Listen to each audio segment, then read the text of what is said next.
শুকনা সিমের বিচির ডাল তোমরা কে কে খেয়েছো? আমি তো অনেকবারই খাওয়া শেষ। তো আজকে এই রেসিপিটা ভাবছি তোমাদের সাথে শেয়ার করব। তো তোমরা আবার ভাবতে পারো যে শুকনো সিমের বিচি তো কীভাবে খাওয়া যায়। অনেকক্ষণ ভিজিয়ে রেখে তারপরে মাছের মাথাটা তাতে রান্না করলে এত ভালো হয়। তো এই যে দেখতে পেলে এখানে সিমের বিচি প্রথমটা শেয়ার করতে পারিনি, প্রায় 2-3 ঘন্টা ভিজানো লাগে শুকনো সিমের বিচি।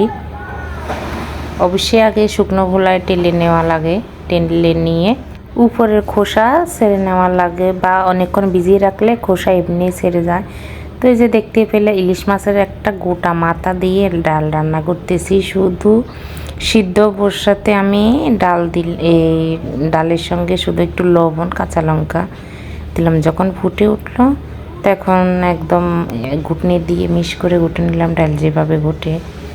তো যে দেখো সব কিছু হলুদ টলুদ দিয়ে একটু রসুন আর একটু জিরা দিয়ে দিলাম। তো এখানে ফোড়নটা দেবো। তো ফোড়নে তোমাদের খুশি যা মন চায় সেটাই দিতে পারো। তো এখানে আমি বেশি কিছু দেব না, শুধু শুকনো লঙ্কা, তেজপাতা আর পাঁচফোড়ন দিয়ে দিলাম। পাঁচফোড়ন কিন্তু যে কোনো তরকারির ভিতরে জমে ভালো।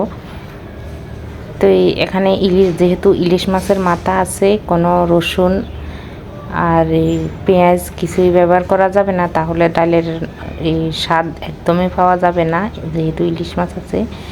তো এই যে দেখো একটা বলক আসছে, এখন আমি তুলে নেব। এত মজা হয় এই শুকনা সিমের বিচির ডাল।